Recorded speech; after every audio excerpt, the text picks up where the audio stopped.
Assalamualaikum warahmatullahi wabarakatuh. Sahabat yang dirahmati Allah Subhanahu wa Ta'ala, bayangkan ada seorang pemuda tampan dan kaya raya, berpakaian paling mewah di Makkah dan semua orang pun mengenalnya. Setiap langkahnya harum oleh parfum terbaik, setiap pakaiannya lebih mahal dari yang lain. Namanya Mus'ab bin Umair. Tapi dalam sekejap semuanya berubah demi satu kalimat sederhana, la ilaha illallah. Ia rela kehilangan segalanya, kekayaan, kenyamanan, bahkan kasih sayang ibunya sendiri. Ia diusir di penjara, hingga tubuhnya yang dulu terbiasa dengan kemewahan, kini hanya dibalut kain sederhana. Namun anehnya, justru dari pemuda inilah cahaya Islam mulai menyebar ke Madinah. Bagaimana bisa seorang pemuda yang dulunya hidup dalam kemewahan, berubah menjadi duta pertama Islam? Dan pengorbanan seperti apa yang membuat namanya dikenang hingga hari ini? Kisah Mus'ab bin Umair bukan hanya tentang kehilangan, tapi tentang cinta sejati kepada Allah yang mengubah segalanya. Namun sebelum lanjut, mari kita sempatkan untuk bersolawat dan menulis solawat kepada baginda kita Nabi Muhammad SAW di kolom komentar. Dan insya Allah akan menjadi bukti kecintaan kita kepada Rasulullah SAW untuk mendapatkan syafaat kelak di akhirat. Dan saya banyak terima kasih kepada sahabatku semua yang telah subscribe, like, komentar, dan share video ini agar menjadi amal jariah karena ikut men-sharekan kisah-kisah Islam ke seluruh dunia. Saya doakan semoga kita semua dalam keadaan sehat walafiat dan diberi rezeki yang melimpah oleh Allah Subhanahu wa Ta'ala. Amin. Amin ya Rabbal Alamin. Sahabat yang dirahmati Allah Subhanahu wa Ta'ala, dakwah Nabi Muhammad saat di Makkah tidaklah mudah. Mulai dari pergerakan secara diam-diam hingga terang-terangan, semuanya memakan tenaga, harta, hingga jiwa karena disiksa oleh kalangan Quraisy. Di antara sahabat Rasulullah SAW yang mengalami penyiksaan dari masyarakat Makkah adalah sahabat Mus'ab bin Umair radhiyallahu anhu. Tidak tercatat waktu kelahiran Mus'ab, namun diperkirakan saat ia wafat di perang Uhud pada tahun ketiga Hijriah. Umurnya kala itu sekitar 40 tahun lebih sebagaimana penuturan Ibnul Atsir dalam Usdul Gabah. Maka jarak umurnya dengan Nabi SAW sekitar 14 tahun lebih. Di Makkah, Mus'ab dipandang sebagai seorang pemuda tampan dan menawan. Kedua orang tuanya sangat mencintai Mus'ab, sehingga ia biasa menggunakan pakaian mewah dan sandal yang berasal dari Hadrami. Juga ibunya biasa mengoleskan minyak wangi terbaik yang ada di Makkah. Berkaitan dengan hal itu, Al-Hakim dalam Al-Mustadrak meriwayatkan, pernah suatu hari Nabi Muhammad SAW memuji Mus'ab. Saya belum pernah melihat siapapun di Makkah yang lebih baik akhlaknya, lebih rapih pakaiannya, juga lebih diberkahi daripada Mus'ab. Ketika Nabi Muhammad SAW mulai menyerukan dakwah secara sembunyi-sembunyi, beberapa sahabat senior mulai menganut ajaran Islam. Sementara gangguan orang-orang Quraisy pun semakin hari semakin parah. Nabi SAW pun memilih untuk bersembunyi di rumah Al-Arkam yang terletak di daerah Syafa. Di rumah itulah Nabi Muhammad SAW mengajarkan ayat-ayat suci Al-Quran. Jumlah kaum muslimin pun kian bertambah hingga mencapai 40 orang pada tahun kelima kenabian. Mus'ab bin Umair yang kala itu hidup di tengah sukunya dengan agama yang mereka anut. Aura jahiliyah ada di tengah-tengah mereka, sehingga tradisi mabuk-mabukan dan menyembah berhala marak dilakukan. Dengan akal pikiran yang jernih dan kritis, tatkala Mus'ab melihat ajaran Rasulullah SAW dengan penglihatannya sendiri, ia mulai menyadari secara naluri kemanusiaan bahwa perilaku kaumnya tidaklah benar. Sedang agama yang diusung Muhammad kala itu merupakan suatu ajaran yang membawa kebenaran.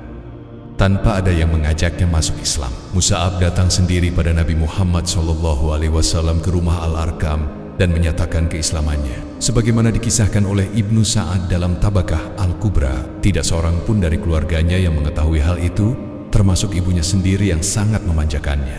Mus'ab memahami, jika terang-terangan mengungkapkan keislamannya, ia akan disiksa dan diburu habis-habisan oleh kaumnya. Ia banyak menghabisi waktu di rumah persembunyian dan belajar kepada Nabi, hingga menjadi salah seorang sahabat yang paling menguasai apa yang diajarkan Nabi Muhammad SAW kepada para sahabatnya. Tatkala orang-orang kafir Quraisy mengetahui pergerakan kaum muslimin, pengintaian pun dilakukan oleh mereka. Utsman bin Talhah yang melihat Mus'ab bin Umair sedang salat langsung melaporkan pada ibu Mus'ab dan kaumnya. Proses penyiksaan dan hukuman pun mulai direncanakan. Seketika Mus'ab dibawa dan ditahan oleh kaumnya dalam jangka waktu yang cukup lama, hingga akhirnya Mus'ab pun hijrah ke Abesina pada hijrah umat Islam yang pertama. Ketika mengetahui keislaman Mus'ab, Ibunya keluar dengan rambutnya yang terurai sambil berkata, Aku tidak akan memakai kerudung, tidak akan berteduh, tidak akan memakai minyak, tidak akan makan dan minum, apapun sampai kamu melepaskan agamamu itu. Tidak tanggung-tanggung ibunya pun bersumpah untuk tidak makan, minum, dan menjemur diri di tengah panas terik matahari hingga Musa'ab pulang kembali. Namun nyatanya Musa'ab pergi hijrah bersama Nabi Muhammad SAW. Proses penyiksaan diri itu menyebabkan ibunya pingsan, hingga anak-anaknya pun membujuk ibunya supaya tidak terus-menerus menjemur diri. Musa'ab mengalami berbagai macam siksa sebagaimana para sahabat lainnya, bahkan ia mendapat siksaan yang lebih parah. Hal ini disebabkan adanya perbedaan antara apa yang dialaminya pada masa pra-Islam dan apa yang terjadi setelah masuk Islam.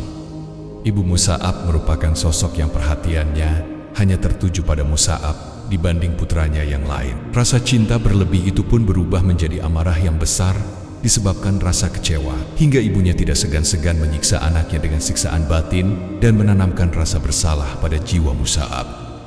Kehidupan Musa'ab berbalik 180 derajat. Kenikmatan yang dirasakannya kini sirna. Tidak ada pakaian bagus, makanan enak, serta minyak wangi yang dulu biasa ia gunakan ketika masih bersama keluarganya. Kondisi Musa'ab yang memprihatinkan membuat Nabi Muhammad SAW meneteskan air matanya. Ali bin Abi Thalib menceritakan, kami sedang duduk bersama Rasulullah SAW di masjid. Kemudian Musa'ab bin Umair muncul di hadapan kita. Dia tidak mengenakan apapun kecuali jubahnya yang ditambal bulu. Seketika Rasulullah melihatnya dan meneteskan air mata sebab kondisi Musa'ab yang berubah drastis. Rasulullah SAW bersabda, bagaimanakah keadaan kalian pada suatu hari ketika kalian pergi di waktu pagi dengan satu pakaian dan pergi di waktu petang dengan pakaian yang lain, dan bila diberikan satu hidangan, diletakkan pula satu hidangan yang lain, dan kamu menutupi menghias rumah kamu, sebagaimana kamu memasang kelambu Ka'bah. Sahabat menjawab, wahai Rasulullah, tentunya keadaan kami di waktu itu lebih baik daripada keadaan kami di hari ini. Kami akan memberikan perhatian sepenuhnya kepada masalah ibadah saja dan tidak bersusah payah lagi untuk mencari rezeki. Lalu Nabi Muhammad SAW bersabda, tidak, keadaan kamu hari ini adalah lebih baik daripada keadaan kamu pada hari tersebut. Hadis riwayat Tirmizi. Jika disimpulkan, siksaan yang didapatkan oleh Musa'ab mencakup 3 hal. Pertama, kerugian finansial sebab sumber penghidupannya diputus oleh ibunya. Kedua, siksaan fisik hingga kulitnya berubah warna dan kelaparan. Ketiga, derita psikologis yang ditanamkan oleh sikap ibunya. Jika bukan karena hidayah dari Allah, niscaya Musa'ab bin Umair tidak kuat menahan penderitaan tersebut. Musa'ab bin Umair mengikuti banyak peristiwa hijrah, salah satunya ke Madinah. Di Madinah beliau dipercaya sebagai pengajar agama, sebab ilmunya mumpuni, fasih dalam berargumen, tenang dalam menyampaikan dan menguasai kandungan nilai-nilai dalam Al-Quran. Kota Madinah merupakan kota yang digunakan baginda Nabi Muhammad sebagai pusat kepemimpinan umat Islam, sekaligus kota yang menjunjung tinggi toleransi antar umat beragama. Dari kota inilah kita mengenal bahwa perbedaan agama penduduk suatu daerah tidak menyurutkan semangat perdamaian, serta kesatuan mempertahankan kota kelahiran dari berbagai serangan musuh. Kita tentu harus melihat kembali sejarah asal-usul mengapa kota ini begitu mudah menerima Islam sebagai bagian dari peradaban mereka. Padahal Islam tidak lahir dari rahimnya. Islam datang dari kota lain bernama Makkah. Sebagaimana kita ketahui, mayoritas penduduk kota Madinah telah memeluk Islam meskipun saat itu Rasulullah SAW belum menginjakkan kakinya untuk berdakwah di kota Madinah. Perlu kiranya kita melihat kehebatan dakwah seorang sahabat Nabi. Musa'ab dialah orang diutus langsung Rasulullah untuk berangkat ke kota Madinah saat itu bernama Yatsrib, jauh sebelum Rasulullah diperintahkan hijrah ke sana. Tokoh ini berwajah rupawan, berpostur tegap, serta memiliki sikap yang lemah lembut. Ia rela meninggalkan seluruh harta dan perniagaannya di kota Makkah demi tugas mulia untuk berdakwah di kota Madinah.